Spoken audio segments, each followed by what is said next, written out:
Hello and welcome to the Destination Zero Year-End Fatality Report and Program Series. I would like to thank everyone for joining me and the National Law Enforcement Memorial and Museum. For the first time, 3 programs will be broadcasted featuring one-on-one discussions between distinguished experts designed to provide insight into reducing officer deaths in response to the trends found in the Year-End Fatality Report. This year's series of in-depth interviews will focus on officer deaths in the categories of firearms, traffic, and health-related causes. Motor vehicle-related incidents are a leading cause of line-of-duty deaths for law enforcement officers in the United States. From 2006 through 2019, 809 officers died due to motor vehicle-related incidents, 43% of all line-of-duty deaths.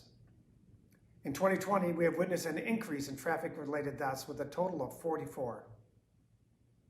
Today's in-depth discussion will identify key risk factors for fatal motor vehicle-related events that will be used to construct prevention recommendations for law enforcement agencies across the U.S., with the goal of reducing law enforcement officer motor vehicle-related deaths to 0. In communities like my district in New York State, motorists are required to reduce speed and switch lanes when encountering officers or emergency personnel who are working on the side of the road.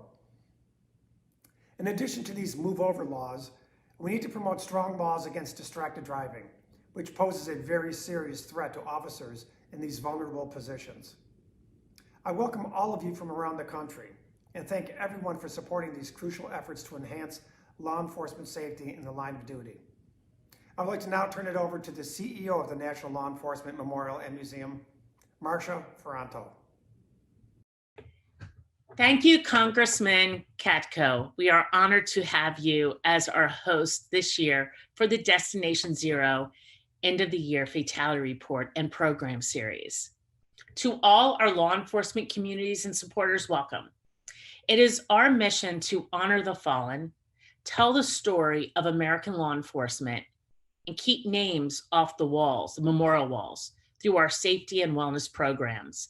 But before we get started, I would like to thank Verizon for serving as our sponsor of the Destination Zero program.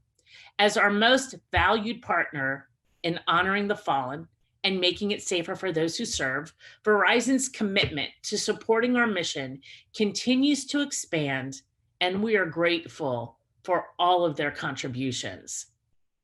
As the leading authority for line of duty deaths, the National Law Enforcement Officers Memorial Fund has released its 2020 Law Enforcement Officers Fatality Report. The stringent review process includes agency submissions, medical review, and committee review to qualify the death as an official line of duty death.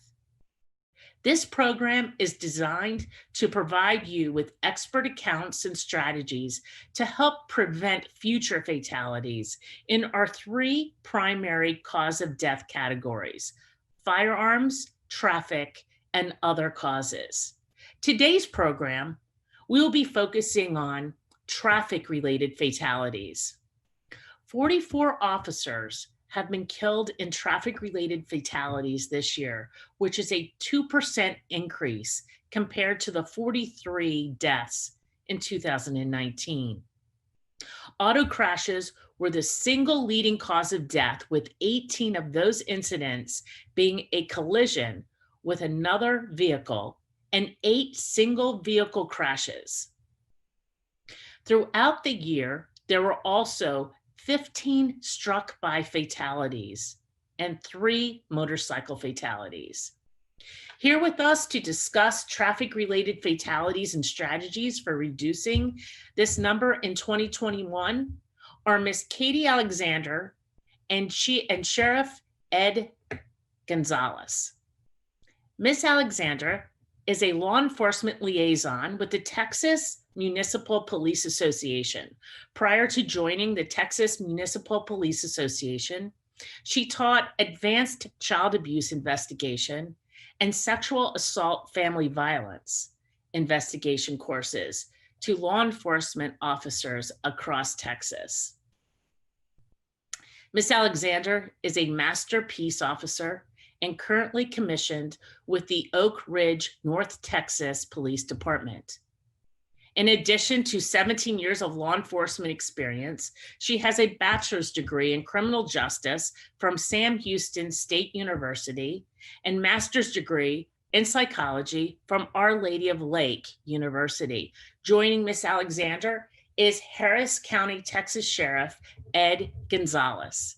Sheriff Ed Gonzalez, a lifelong Houstonian, was elected in November 2016 as the sheriff of Harris County. Sheriff Gonzalez is the 30th sheriff of Harris County, Texas, leading the largest sheriff's office in the state and third largest in the nation. Sheriff Gonzalez began his law enforcement career as a civilian employee in the Houston Police Department, where he later became a police officer and rose to the rank of sergeant. He served on the elite hostage negotiation team and was assigned to the homicide division as an investigator, retiring after 18 years. Beginning in 2009, Sheriff Gonzalez began the first of 3 terms serving District H on the Houston City Council. He was elected by his peers in 2010 to serve as Vice Mayor Pro Temp and was appointed Mayor Pro Temp in 2012 by then Mayor Anise Parker. Since taking office in 2017, Sheriff Gonzalez created the Office of Mental Health Policy and Jail Diversion Projects, which has allowed the Sheriff's Office to significantly increase mental health and de-escalation training. Sheriff Gonzalez oversaw the office's response to Hurricane Harvey, the most destructive national disaster in American history. Sheriff Gonzalez worked shoulder to shoulder with frontline deputies to rescue thousands of residents from floodwaters. I want to thank both Ms. Katie Alexander and Sheriff Ed Gonzalez for taking the time to discuss their approach to training and encouraging officers to arrive safely to their destinations. To all of our viewers, thank you again for being with us and learning with us. Together, we can prevent future law enforcement fatalities. I turn it over now to Katie Alexander and Sheriff Ed Gonzalez. Good afternoon. My name is Katie Alexander, and I'm the Law Enforcement Liaison for the Texas Municipal Police Association. I want to welcome Sheriff Gonzalez from Harris County Sheriff's Department. Thank you so much for being here today. We really appreciate you taking the time out to join us today. Well, thank you, Katie. It certainly is a pleasure to see you once again. Of course, we've had a very strong collaboration as well in your current role as the law enforcement liaison with the Texas Municipal Police Association, and I really admire your leadership and your passion for seeing what we could do to reduce fatalities and major crashes for everyone and keeping everyone safe, especially law enforcement. Thank you. And I can say the same for you. I admire your passion for stepping up and actually considering traffic safety to be a priority in Texas. As you know, we do rank #1 in a lot of things when it relates to traffic safety, and you know, to have you on board to understand that, to promote it to your guys beneath you, you know, the law enforcement that works under you. It shows a lot because a lot of people don't see traffic safety as a priority, and a lot of law enforcement officers want to, they tend to kind of focus a little bit more on other things as far as crime related, and not understanding that, you know, there's traffic that, you know, we're having people die every day on our roadways. And, you know, as you know, Houston is you know, one of our problems in the nation as far as our traffic related issues, and I see that you are working extremely hard. The Harris County Sheriff's Department has taken an enormous amount of steps in doing things, and I can't tell you how much I appreciate it and how proud I am of being from Houston, and knowing everything that you guys are doing to fight the problems on our roadway. Well, thank you, Katie. And yes, it certainly is a problem here in the greater Houston, Harris County region, we routinely lead the country in the number of fatalities every year, the number of impaired drivers on our roadways as well. But for me, this takes me back to early in my career as a young beat cop with the Houston Police Department, where my career first started. And I remember a good friend of mine, another officer, another Houston police officer that was speeding at the time, and unfortunately had a major crash, struck a column on a highway and lost his life. And so to me, I understood early on that safety, officer safety is critically important, not only when we're responding to a scene, but also sometimes in simply getting to the scene as well. Our patrol cars with the overhead lights and everything can sometimes be a magnet, whether we're stopped on the side of the roadway, dealing with a traffic citation or a traffic stop, or simply doing traffic control at a major crash scene. We're at risk every day. And so it's something that when I think of my time, not only as a Houston police officer, but later as a policymaker, as a city councilman here in the city of Houston, and now as a police executive leading the third largest sheriff's office in the country, it's something that I want to continue to try to make an impact in. How can we make sure that we keep our officers safe? We know that the trends over the last many years now have shown where motor vehicle crashes continue to be the leading cause of death of most law enforcement officers. And that's something that can be prevented. And that's something I'm committed to here in our agency. And I want all law enforcement professionals to make sure that we're all working together to make an impact on this. And really want to thank you, the National Law Enforcement Memorial and Museum, and Destination Zero for all the efforts, because I really know that we can make a difference. Yes, and we all appreciate everything that you do out here. And I can only imagine, as the head of the department and experiencing, it's one thing as a law enforcement officer to have to go and give a death notification. But when you have to give it for one of what we consider our brothers and sisters, I can only imagine how much worse that is, and how I've seen you at unfortunately many funerals, across the Houston area within the last several years. And I honestly, I don't know how you get up and you do everything you do to keep it together, because it's tough for us. And I think the biggest thing is that, these crashes, they're so preventable.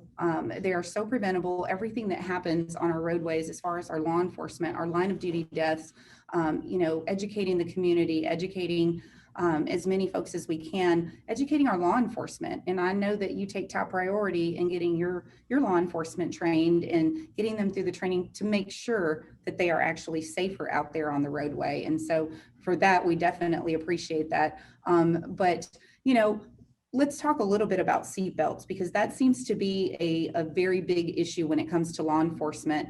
I do a lot of training when I go out, and although a lot of my training, of course, is in traffic safety, I often hear a lot of pushback when it comes to law enforcement wanting to wear their seatbelts. And some of the excuses are just, they're so far-fetched. I taught a class in a very, I guess you could call it a desert area of Texas. And I actually had a law enforcement officer talk about his concern about rolling his vehicle over into a big body of water. And knowing that there's no water in that area, it was a little concerning to me that I'm going, if you were in Houston or close to the water, that'd be different. But you don't even have water out here. It doesn't even rain. So do you see or you hear that quite often when it comes to your law enforcement? Yes, I do. I think early in my career, I remember that some of the more senior officers would tell us, or our trainers would tell us, that they prefer not to wear a seatbelt because they felt it was it keep them too constrained if they were trying to make a quick exit, if they need to get on the ground and begin a foot pursuit, or if we were ambushed and things like that. And I definitely understand that those are serious concerns, and definitely in this climate that we're in these days, officer safety is critically important. but we also have to be attentive to the old dangers that sometimes we could bring about by simply not buckling up. We know that using seatbelts can save lives. I make the scene of many fatal crashes. And one of the common denominators is that many times those that were buckled up survived the crash, and those that were not, including young children, are ejected from the vehicle and had no chance of survival. So seatbelts definitely do save lives. I think that it's part of our DNA as men and women in law enforcement that we want to take quick action. We want to go and save lives, but something that we've been prominently reminding our deputies of, both in the form of posters, as well as simply reinforcing this through training bulletins and even messages directly to their mobile computers in their vehicles, is you can't save a life if you never make it to the call. You can't save a life if you never make it to the call.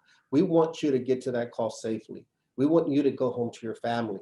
But if you're speeding, if you're taking unnecessary risk, then you're only putting yourself in danger. So there definitely is that we have to train and remind all our law enforcement professionals about, is smart risk and risk. Look, there's time when we're the difference between life and death. We have to get to a situation as quickly as possible. We're talking about very serious situations such as a mass shooting incident and things like that, obviously. But we also have to be smart. And sometimes some of these calls, while serious, may not necessarily mean that we have to not wear a seatbelt or that we have to exceed speeds that are unnecessary. And so I think that we have to measure that sometimes, because sometimes if we simply slow down, both literally and figuratively, it could really be the difference in us getting there safely and really being able to help. And so if we simply rush up to the scene, not only are we putting ourselves in danger by perhaps limiting cover and concealment, for example, but we're limiting our response time, because now we're upon the threat itself. And so if we just kind of slow down in our approach, make sure we're getting there. Maybe you get there a minute or two later, but you'll get there safely and you get to go home. And at the end of the day, that's what I want as a police executive. That's what I want to make sure, that the men and women that serve our agency and serve our county get to go home to their families. You know, there's plenty of help that'll get on the scene, but we need to make sure that we slow down, that we're alert, that we're focused on the job at hand, and that we get there safely.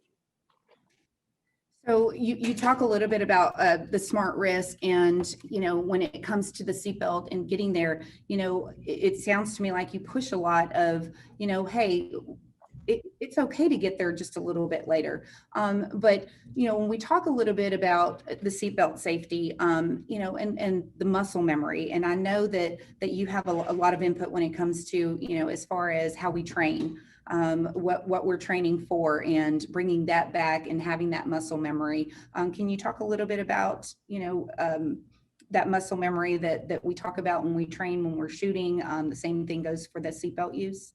Yes, some of our training instructors were talking about an interesting exercise that they had with a Navy SEAL, and was talking about how just smooth and instinctive the shooting was, almost just second nature. It was just so smooth and holstering and aiming at the target, and how everything was so just smooth. And they just talked about how it's practice. And so it's important that not only do we practice in the way that we want to execute, whatever action we're going to take, but it's also the muscle memory, like you said. And so we need to make sure that we're also practicing that. We take a lot of time teaching defensive driving to our deputies, and we teach pursuits and vehicle pursuits and all that. Now we're actually teaching the pit maneuver here in our jurisdiction as well. But we never sometimes just take that time to also practice just unholstering your seatbelt. That way you can feel comfortable that if you need to exit your car quickly, that you can quickly be able to unbuckle. So practice that as well. It's just all practice, and that which we practice, then we're more likely to perfect it. And at least it could all be instinctive. So when something's happening, we revert back to our training. And so I think that that's something that we can reinforce more. And Katie, are you aware of any other trainings that are out there that can help our law enforcement professionals, better understand the importance of wearing a seatbelt and the high number of fatalities that often occur? Yes, absolutely. So I in particular, as a law enforcement liaison for the state, I travel around the state training law enforcement. And a big thing when I introduce myself to the class and I explain to them what my job is, what my position is, I actually focus a lot on seatbelts, and I let them know in advance that, hey, in this class, you're going to learn this, you're going to learn that, you're going to learn distracted driving, you're going to learn about a lot of things, but I will, and I warn them in advance, I will get on my soapbox when it comes to seatbelt use. And if you have an excuse, I can assure you that we're probably going to have a lengthy conversation about that, because one of the things in my training in particular, one of the best things that I can ever get from my training is hearing back from these officers. Getting an email, getting a text message, getting a phone call. And when I get these phone calls and they say, your training changed the way I look at things. Your training reminded me that if I'm not safe out there, that my family is the one that suffers. I had one in particular that said, I came to your class without a seatbelt on in my patrol car. And the reason why I came to your class without a seatbelt on in my patrol car was because it had been broken for so long. And he said, and I never really thought to take it down to Fleet Services and get it fixed. But after your class, that was exactly straight where I headed to. And the reason that I did that was because of everything that you explained to us when it comes to officer safety, when it comes to, hey guys, your family is the one that you leave behind. And, if you leave a family member and they know that it was the lack of seatbelt from that, they look back and go, why didn't you just put your seatbelt on? And so from that, just several weeks after that, I get a phone call from the same guy that said, not only do I always wear my seatbelt in my patrol car now, but I always wear it even off duty. And just yesterday, I was on my way to the deer lease, and I unfortunately lost control of my vehicle due to a tire issue. And he said, and if it was not for my seatbelt, I probably wouldn't be speaking to you today. So when I hear stories like that, it honestly, it warms my heart to hear that. And, it tells me that, hey, these guys are actually listening to us. Because when it comes to law enforcement training, when we're talking about their life, I think it's important to kind of hit on that emotional. Don't leave your kids behind, because your kids need you. So, yes. Katie, you remind me of a story again. When I was a rookie cop, I learned from another veteran officer, and it always stuck with me. He said that he had stopped the vehicle on traffic, and he noticed that they had a child in the back seat that was unrestrained. And so he was obviously bothered by it because, one thing is the adults, obviously they're old enough to make their own decisions. And he scolded them about that, but he gave them a ticket for not having the child properly restrained. Weeks later, he received a call from a sheriff or deputy sheriff in the Colorado area, telling him that he had responded in Colorado to a fatal crash involving 2 adults and a child that was in the car. He said that both parents had perished in the accident, but the child was in the back seat and had survived because the child was restrained. And in that car, they found my partner's citation that he had issued them for making sure. So sometimes not only can we make a difference by educating our own community, but also for ourselves, so that we can remember that we're just as valuable, and that we may not have somebody giving us a citation, but hopefully there's that voice that tells us, buckle up, it can make a difference and save your life. And the other thing that's important is also situational awareness and the environment.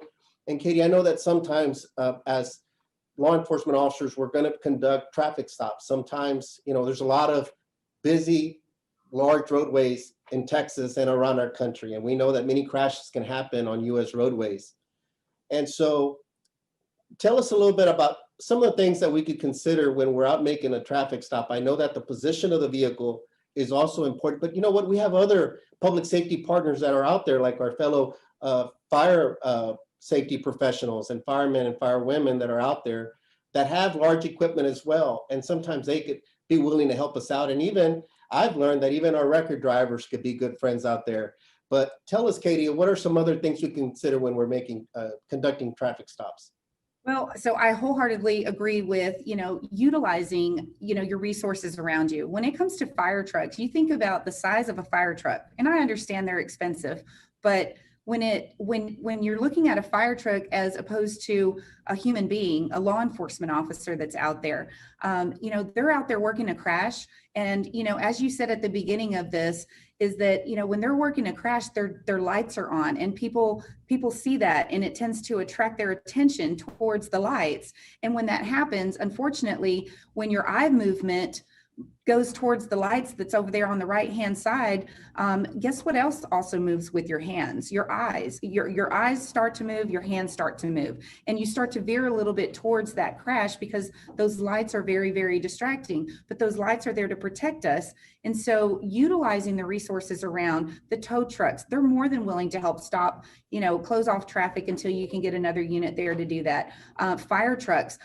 We just had that recently happen in Texas where a fire truck was hit by a vehicle, but the officers were safe. And that's what's really important, is that, okay, that's a monetary value. And I do realize that they cost quite a bit of money, but when you relate that and you compare it to the life of an officer, it far outweighs that importance level. And so, we tend to focus a lot on, right now with COVID, and, we have suffered a lot with COVID, but not only with that, but we have always practiced, promoting passenger side approach, because we have so many law enforcement officers that are killed out there on the side of the roadway, whether they be working traffic, running radar, but, passenger side approach is, you don't hear those 18-wheelers, and in Houston, we have a lot of trucks that come through on our roadways, but you're not able to, they're not swiping by you just at the drop of a hat, because in one instance,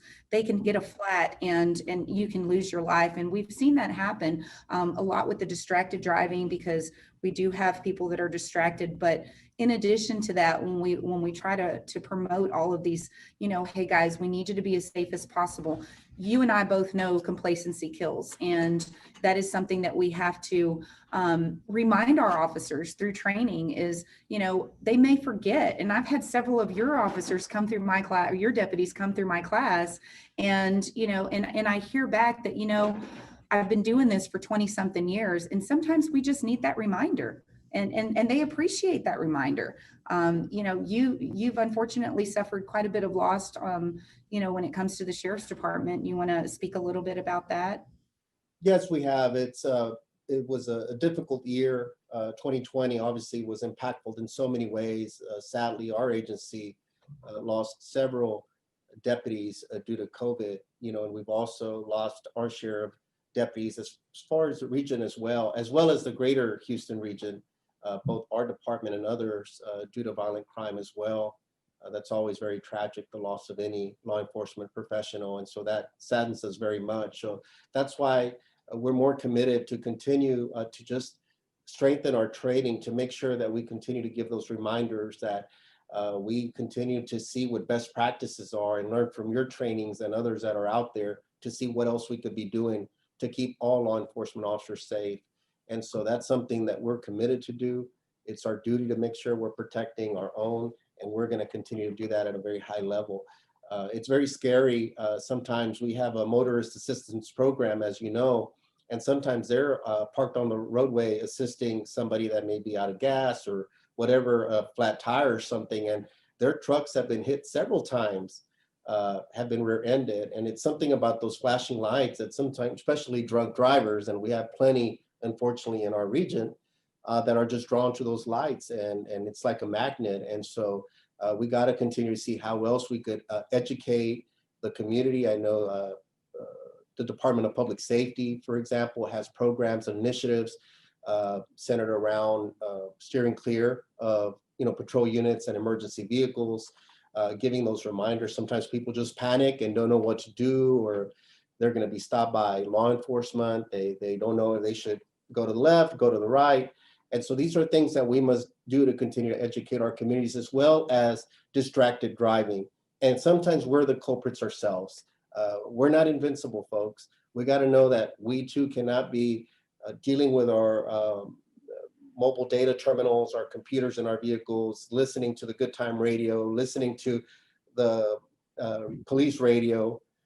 And then on top of that, we're texting. I mean, you know, we're in a world of distractions, and sometimes impaired driving could be very dangerous. And we've seen also individuals simply on the side of the roadway changing a tire, and they'll get sideswiped by a vehicle, or it ends up being something very tragic. And so that's why we have to continue to remind, again, all law enforcement professionals of these things. And I think it's also important for us not to be afraid of accountability. I know as a police executive, it's also part of our duties to make sure that we're keeping people on task and focused on doing their jobs. But sometimes accountability doesn't have to have a negative connotation. It doesn't have to be punitive in nature. I think that we could give reminders. For example, we're trying to monitor when we see excessive speeds being used on a regular basis. Now, we want our police being crime fighters. We want them out there keeping our community safe. We definitely don't want to put a damp in their spirits when it comes to being out there and being hard chargers and really being tough on crime. I think that's important. That's an important role.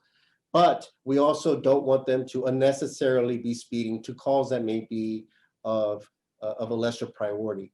And so that's a good opportunity for us to counsel with those individuals and say, hey, look, we know that we see that the calls for service that you're being dispatched to don't kind of match up with the type of speeds that we're seeing on a regular basis from you. And let's talk about this. You know, you got to be more careful. And if we need to, then perhaps patrol isn't the place for them, and maybe being behind the wheel of a patrol car is not a good fit for them. You know, it has to be about us being grown-ups and making those tough decisions. At the same time, we want to make sure that we're also using a soft approach as well, and that we're using tough love when we need to, but also using a soft approach. A couple things we've done, and I'll kind of, it's not very clear, but we developed a series of posters. This is just a copy of it. And you see at the top, you can't save a life if you never make it to the call. And it's just a reminder that we're putting at our different patrol stations. Another one says, alert today, alive tomorrow. It reminds folks of some of the more common forms of accidents that we see. Most of our crashes are a result of driver inattention and also backing not in safety. They're distracted, they're not paying attention to their surroundings, and they end up backing up and hitting something. So these are just some small reminders. Another thing that we're doing is we're reminding our deputies during roll calls. We're sending them a training, as you know, with your wonderful training, so they can continue to learn and grow their skills. We also are sending messages via their computer terminal in their car about, you know, hey, teammate, we want you to be safe, drive safely, buckle up. Sometimes it's just that small reminder. Yes, it may seem like we're nagging, but them knowing that that dispatcher cares for them, that their agency cares for them may go a long way, and it could make a difference. And another new approach that we're trying is for our new trainees, our cadets that are going through our academy program and going through the police probationary program that we have as they become close to certification, as we send them to a fleet review meeting, where us as leaders sit down and review some of the recent crashes, where we talk to them and they can see how many, again, were driver inattention, weren't wearing a seatbelt, where force was unnecessary, they were being reckless, or whatever the case may be. But to give them that snapshot, back to the training that we talked about, hopefully they're all little nuggets that together leads to better driving safety.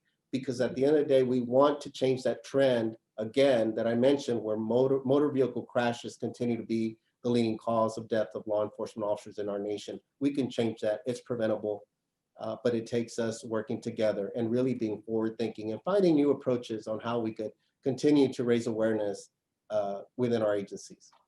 Yes. So you hit a couple of things that reminded me a lot of the training that I do is a lot of the distracted driving. We know that law enforcement has technology in their vehicle. The technology in their vehicle can hurt them, but it can also help them. And what I mean by that is, you know, like you were talking about how you can actually see how fast you're going, and doing that very, but I love what you said about tough love. Tough love is something that, you know, in my experience in law enforcement, having trained officers, I've seen that where I've had to kind of step in and say, look, I'm not saying this because you did something wrong. I'm saying this because I truly care about you. And if something happens to you, it's on my watch, number one. And I don't want to see anything happen to you as a field training officer. And so, expressing that importance as field training officers to make sure that these guys understand that, hey, pull over if you need to do something on your computer or talk on your phone or anything like that. But in addition to that, when we look at the trying to let FTOs know that, hey, we need to encourage seatbelt use, because if you're not encouraging that, bad things can happen. Unfortunately, Beaumont, close to home here in the Houston area, we lost a 23-year-old this year, and they were hit head on by a DWI driver, but she was not belted in. And and the unfortunate part, number one, her being 23 years old, she just started her career. She forgot her handcuffs at the jail, and was heading back over that way before she got on shift, and she lost her life just like that. And so, a lot of the things that, as a leader, as a field training officer, that you can actually kind of squeeze all that in, that tough love. Again, I just absolutely love that expression. And because, when we look at technology and you're talking about, explaining to your guys like, hey, we're putting out these notes, this is not okay, but you're not going out there and doing the point the finger and yelling at them. You're doing it in a more softer approach. And we appreciate that, because a lot of times people get upset about things like that. And I try to give, the approach of, yes, we're all adults. And if I get into a vehicle with somebody and, whether it's another officer or somebody else, and they choose not to wear their seatbelt, well, yes, you are an adult and that's your choice.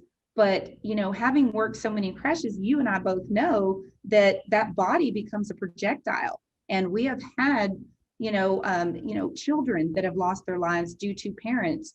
Their bodies are going into the children, their bodies are going into the other officer that's in there. That one may be wearing the seatbelt, and they lose their life because the other person is going into them, or they end up with broken bones and things like that. And so, that softer approach, using the technology to kind of bring them in and say, look, guys, well, we really want you guys to be safe. And our ultimate goal is, just like you've said numerous times on here, is we want you to go home safe to your family. That's what's most important to all of us.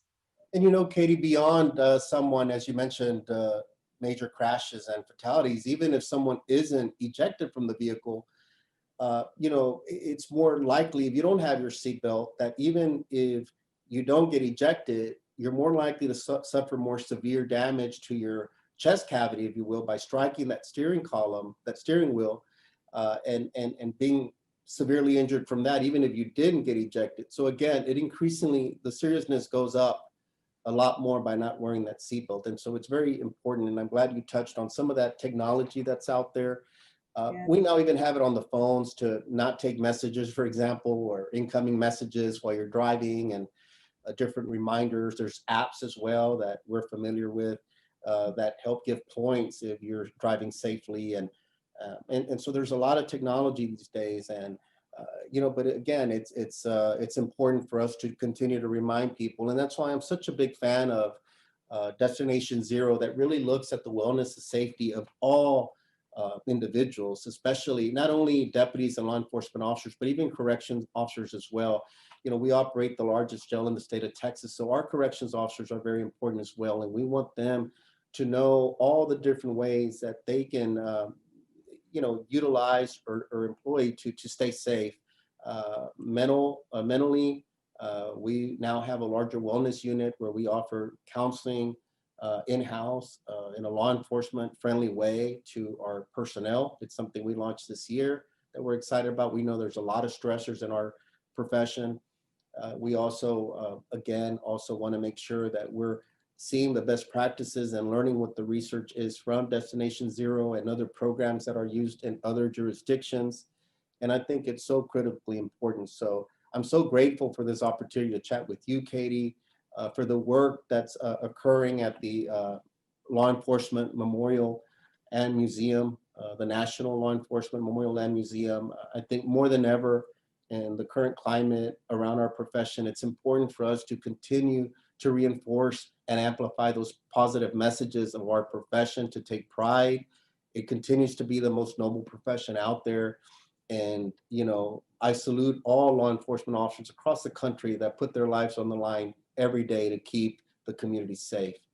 You truly make a difference. We want you to stay safe. We want you to remain alive. We want you to buckle up. I hope that perhaps you've gained a few nuggets of information, or just to understand that we're all grappling with these issues. Not one agency or one leader has all the answers, but we could see what works in our jurisdictions. We could see how we could continue just to remind people sometimes of the very basic things like buckling up, not only about shooting and drawing a taser and doing felony stops and things like that. Sometimes it's just reminding them about not driving distracted, about buckling up. It could really save a life. We see it every day. Katie, I know you see it on your work. It's your life's work. These stories that we hear that are tragic of so much loss of life, and we can prevent this. We could stop this. It's tragic when we hear that call that one of our own has died at the hands of a gunman or some other violent way. But it's even sometimes just as tragic when we hear that they died in a car crash, because we know that many times that could have been prevented. And so Godspeed to everyone. And I hope that we continue to have positive dialogue and continue to learn from Destination Zero and the National Law Enforcement Memorial and Museum, so that we could all make sure that we're keeping our law enforcement heroes safe and alive. Well, thank you, Sheriff. I can't tell you again how much I appreciate having this dialogue with you. It is important to get the message out there, and that's not just for law enforcement officers that have been doing it a long time, or the new officers. It's for everybody, because again, everybody needs a reminder that, when you get in your patrol car and you decide not to wear your seatbelt, I want you to think about your families. I want you to think about who you would leave behind. I want you to think about, for your deputies, the sheriff going and knocking on your door and letting your family know. If you can envision that, you can envision, the devastation that your family will feel. And the next time you get in your car and decide not to buckle up, that vision can come and it might get you to actually put that seatbelt on. And, and it's so important because, again, it's really, when you're gone, you're gone. And, and it's who you leave behind that's really important. And so, the smart policing that you touched on, the seatbelt safety, the training, everything that we've kind of talked about today is, it's extremely helpful to these law enforcement officers, because again, when we rank number one in law enforcement line of duty deaths, I've been to more funerals this year than I care to. If I could never go to another one, it would be a blessing. But, the unfortunate part is that it does continue to happen. And that's why it's so important to have these dialogues and to get input from leaders like yourself, to kind of share your message and share what you're doing. And because ultimately what you're doing is you're leading by example. You're giving this message to all law enforcement leaders and saying, hey, these things are important, and we need to focus on our officers and their safety, because none of us want to have to ever go through anything as devastating as losing another police officer. So thank you again for being here. Really appreciate it. Thank you, Katie. It's a real pleasure. Thank you, Katie and Sheriff Gonzalez. Your expertise and passion for keeping officers alive is truly remarkable. Knowing there are people like you who are dedicated to education, training, and providing solutions to traffic-related deaths provides us confidence that one day we will reach 0 officer fatalities. Again, I would like to thank our corporate partner, Verizon, for helping us keep officers' names off the wall with their commitment to our mission and to making it safer for those who serve. In an effort to provide this life-saving information to as many officers, departments, and agencies as possible, you can access today's discussion anytime on our website or through our social media platforms. Again, I would like to thank Congressman Katko, today's guests, and all of our supporters. And to our law enforcement officers, stay well and be safe.